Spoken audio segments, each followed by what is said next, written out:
We welcome Ashton James to the show. Yeah! Let's go, young fella. What's happening, Ashton? Yeah. We are so Thank you for excited having for me. you. Yes, and on the eve of this finally being released, I know it had the world premiere at TIFF. You're traveling around the world talking about this awesome film. How are you feeling that people are finally going to be able to see this starting tomorrow? More people, that is. Yeah. I'm so excited. You know, we talk about like since TIFF, but I've been attached to this project for I think almost 4 years now. Yeah. So it feels like now to put it into the world, I'm like so excited. I hope people go check it out and they enjoy it. You know, because it's a great movie. When we talk about the movie, there's so many amazing scenes I would love to dissect, but we can't have you here for like 4 hours. What do you remember about the first day on set? It was insane. You know, again, like it took us so long because I got this project with our first director, Charles Officer, who, you know, unfortunately passed away. And Yeah. throughout that time, the project kept getting pushed and pushed and pushed. So by the time I never thought we were going to get to day one. So when we got to day one, I was like, wow, this is like really happening. I sat in my trailer, I had a little cry, you know, so getting to do it was, I couldn't tell you how excited I was. What's something about filming a hockey movie that would surprise everybody, or was surprising to you? Um, we, I don't know if it would surprise anyone, but we had to start at 5 a.m.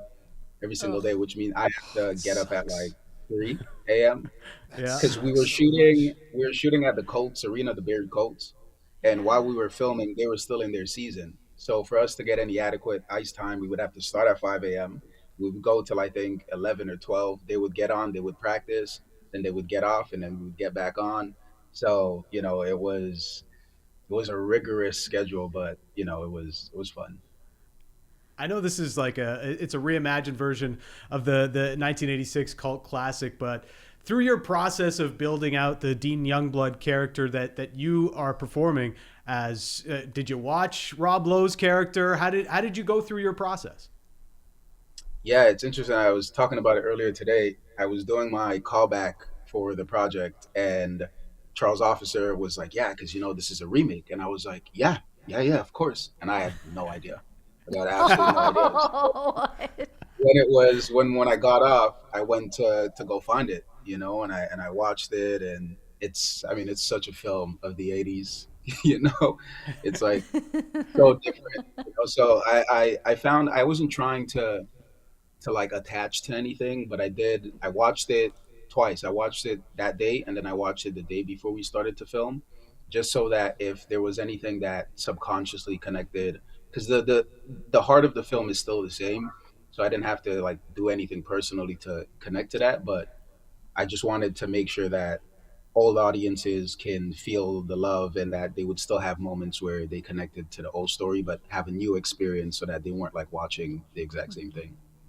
Ashton, congrats on the film, man. You mentioned a callback, and for the audience, callback is like a second audition or sometimes a third audition. How many times did you Yes. audition for this film? Dude, I auditioned I think a total of 4 times. Oh And man. Okay. again, when we lost our director, I thought I also lost the job because we got a new director, and then I was like, I guess I gotta audition again. But luckily, you know, we sat down, Hubert Davis and I, and he liked me, so I got to keep the job. Congrats, man. I imagine like just having that confirmation was just like a magical either phone call or email. However, you got the news that you're still attached. That's phenomenal. So okay, so you mentioned having to shoot at 5 a.m. At the Barry Colts Arena. What was your hockey training camp like, and how long was it ramping up to day one of shooting Youngblood? Yeah. I mean, dude, it's also really cool to talk to you, bro. I like grew up on you. You taught me so much about sports and you know all that I Uh, know. So this is really sick for Thank you, me. brother. Thank you. Um, but yeah, so I initially had 3 months to train, and at the time when I got the job, I was like 140 pounds, soaking wet. So that like Okay. it never worked. I would have never been able to play a hockey player. People would have been like, "What's going on?" You know. So production, gratefully, they sent me to a gym. where I got to train. I went to a spot called Intech High Performance with Daryl Levy. I did power skating with Becky Tyler, Jordan, Tara. So I had a whole team helping me, and within all the pain of losing Charles, I ended up getting to train for 2.5 years. So by the time we went to camera, I was like 180, shredded. Wow. I'm like begging to do scenes with my shirt off because I'm like, hey guys, like I've been in the field, we Yeah, gotta, you earned it. go. You earned it. Yeah, yeah. So it was. I'll never forget the first day I went to train. I was like, guys, don't treat me like an actor training for a role. Like, treat me like an athlete. I want to be trained like an athlete. And after our first workout, I went to the bathroom and I was throwing up, and I was like, what have I got myself into? It was rigorous, but it was worth it in the end. I think Matt Damon tells a story about working with Matthew McConaughey and jokingly says that McConaughey always wants to do scenes without a shirt. Tarps off, as they say in hockey. But speaking of Matt Damon, he was in a movie called Invictus, which was directed by Clint Eastwood. It was a rugby film that came out in 2009. The way that Clint Eastwood directed the rugby scenes, he just said, they hired actual rugby players. He said, just play and the cameras will find the action, and in the edit we'll find the dramatic moments. Right. How did Hubert Davis direct the hockey sequences? Were they free flowing, or were there like, okay, in this sequence, Dean's going to score, or these get, were there Yeah. opportunities to free flow, or was everything basically set up? Well, they couldn't free flow with me because I would have messed it all up. You know, but we did have what it was really important for Hubert that we found hockey players who could act, which is a tough ask. It's a tough ask. Oh, we know. As We as know. interviewing these guys, we know it Yeah, is yeah. a tall order. Yeah. But grateful for us, like we found amazing like actors who had hockey experience, and some hockey players who were actually able, because again they're like playing hockey players, so that lent itself to the role. So what they would do is our hockey coordinator Chris Nelson, who also worked on the original Youngblood, Wow. he came in and he would draw up the plays, and it would be very specific. And I really hate admitting it, but I had two stunt doubles, and Okay. they would go out on the ice and they would shoot the sequences, and then I would go in, and then we would call it, okay, Ashton, it's time to sell it. And then I would go in and then either do the action from the top or do it from the bottom, and then they would piece it together, and I think it's pretty seamless. Nice. You get in going for the close up. That's just like you had the wide Yeah. shot with the stunt double, and then the close up for like selling the picture.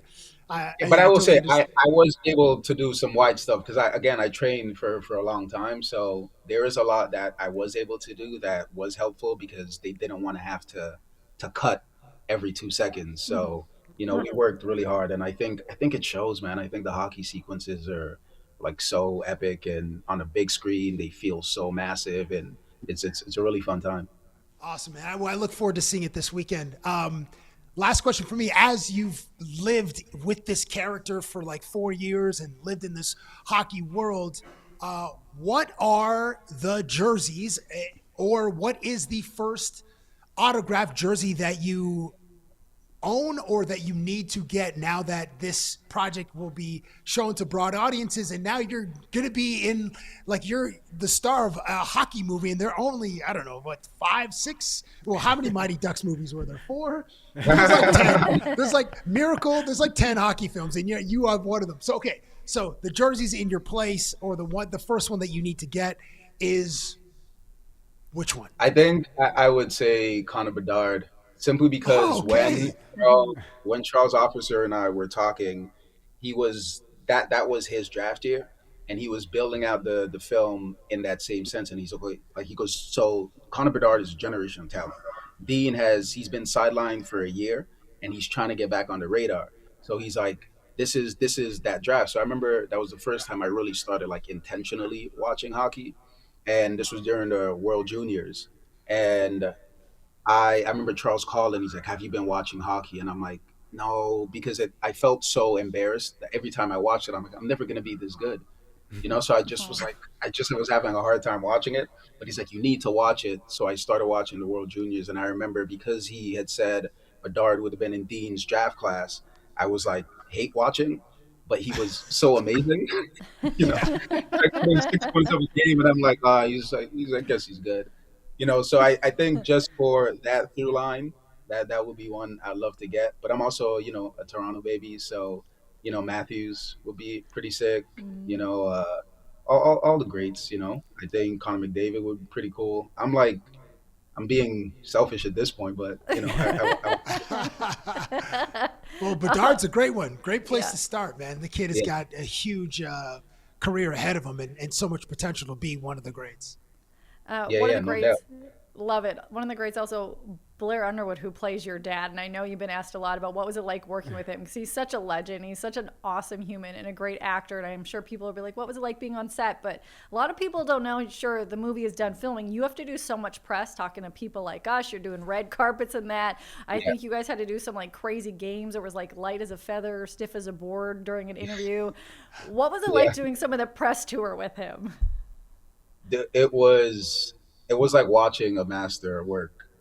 It was like that was like my first real press tour. So I was downloading a lot of information and I was learning a lot. And in the moments where I would like fall off a cliff, he would pick it up so seamlessly. And just like sometimes he would answer things and I'm like, how do you think about that? Like how is this? But I think he's just such a smart individual and he understands himself really deeply and the projects that he works on really deeply. So it's been a great learning, and we were in LA and I got to hang out with him and do it again. So, it's been nice to kind of just see someone at his level, how they operate and things I can learn and take from him. My last hard hitting question for you before Dan finishes this off. Have you seen the movie Shrek? Oh yeah, of course. I Absolutely. mean, Oh, See, of course, everybody answers yes, Lindsay, except you. But Oh, she hasn't whoa, seen she hasn't seen whoa. Shrek. She hasn't seen Shrek. Maybe I should have declined the interview if I knew that. no, no. You know what, Ella? It's like must watch TV or movies. You have to. Oh, the It's shade. it's it's got to be done. I'll stop talking now. Dan, take it away. Ashton, so you're aspiring actor and you're realizing your dream. Dean Youngblood, aspiring professional hockey player. Were you able to like channel your dreams of being an actor into this character in some way? Yeah, yeah, absolutely, absolutely. Dean he's chasing his dreams of making it to the NHL, and I'm also chasing my dreams of being an actor who can be financially stable. You know, um, but it's also just like the pursuit of something, to be in pursuit of something that a lot of people are chasing after. Like I spoke to the gym that I trained at earlier. I remember the very first day, it was like the first week that I was there, I met so many players who were in that same pursuit. And I remember I got there one day and I started at like 8 a.m. I went on the ice, I lifted, I did recovery, and I'm like, oh, I think that took me like 4 hours. And I'm like, oh, I've spent like so much time here. I'm about to go home, relax. And the guy was in recovery with me. I'm like, yo, you about to get out of here? And he's like, no, man, I got another session.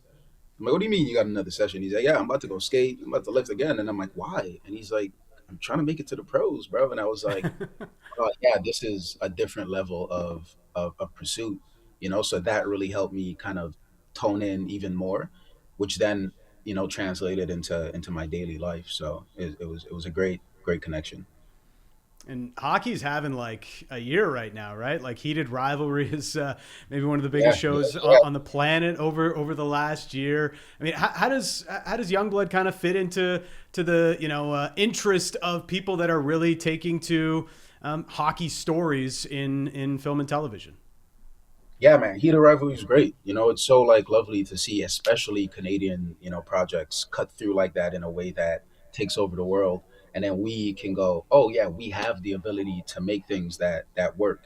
And I think Heat of Rivalry has brought a whole new audience, to the game, and hopefully Youngblood can connect to a whole different side of that audience, along with the same audience, but can continue to bring more people to the game is, there's just like this massive conversation about, growing the NHL and trying to continue to build it that way. So, I hope like myself, this project allowed me to understand the game more and connect to it and actually enjoy it more than just, that Canadian identity that I think we all hold.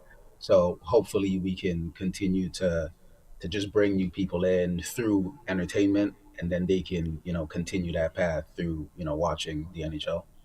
You are an absolute delight of a human being. I do respect and understand the shade for me not watching Shrek, but I can tell you I've seen your movie. It's awesome. Everyone go watch him in Youngblood, out March 6th. Ashton James, we appreciate your time today and congratulations. Thank you so much. This was lovely.